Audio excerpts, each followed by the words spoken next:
Good morning, guys, from sort of downtown Prizren. This is the Strika River that winds its way through town, which is really cool and acts as kind of a divider between sections. Yeah, I've been walking around already, and this is really a charming town, and it's the most popular town in Kosovo in terms of tourism, what little tourism they have.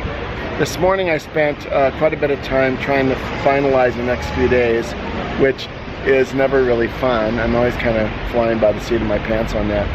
But yes, let's take a look around this charming little town.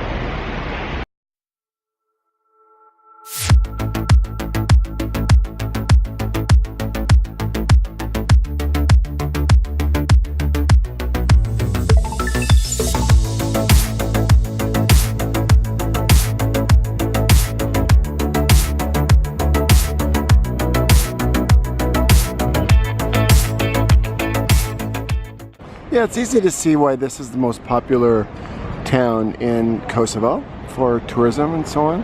The few tourists that do get here. There's this fortress up on the top of that mountain I was hoping to get to, because they said that the views of the city, especially at sunset, are just absolutely incredible. But there's no real way to get up there. There's a little hiking path, they say, that is just straight up and takes 30 to 45 minutes. So I don't think so. Muslims pray 5 times a day, and it's kind of cool. There's a call to prayer throughout every village you can think of. And yeah, it's mostly through a speaker now, but in the olden days, up there used to be someone who just like sort of screamed it out. And this is the Sinan Pasha Mosque, and it's an old Ottoman mosque actually built in the early 17th century, and it's the largest mosque in town and really ornate. Let me see if I can walk around here. They just finished the 1 o'clock call to prayer, and that's when visitors are welcome in. And these buildings are always something else in terms of just being so ornate with so much beautiful work. This really is a more charming old town walkable area than most. You know, it's tree lined. That's one of the differences.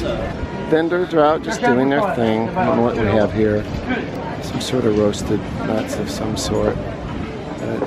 Super charming, absolutely. And it just winds around, winds around.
And I'm sampling one of their local Kosovo beers. I've had some beer on this trip and try to get the local ones as much as possible.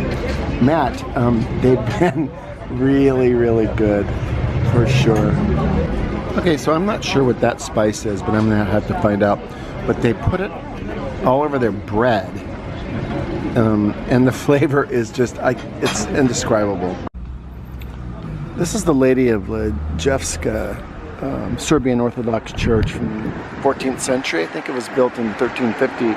Anyway, it's a UNESCO World Heritage endangered list. It's been vandalized and burned in 2004 in the uprising.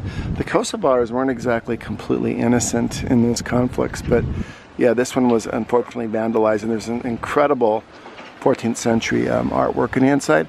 It's closed at this point, but occasionally they open it for tourists. I was doing some research on it, but it's basically just a shell.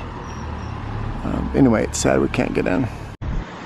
And there is the upgraded car from Pristina that I've refused to move here in Prizren because the parking is just that terrible. Alright guys, yeah, so that does it here from Prizren. It was a good day. I got some homework done. You know, I never know, like I said, where I'm really going to be heading next, but I had to book some Airbnbs and so on, so I am going to have time to make it to Albania, so I'll drive out there tomorrow, out to their capital, Tirana, and maybe make it out to the Adriatic coast. So I'm hoping for 2 nights there before I head to Skopje in Macedonia, and then drop the rental car back up in Pristina in Kosovo, I think on the 3rd or 4th. So those should be the next few days, but definitely Tirana next, and that should be really interesting since there's not a lot of infrastructure there for tourism. At least that's what I read. Anyway, all right guys, you take care, and we will check in tomorrow from Tirana. Good night.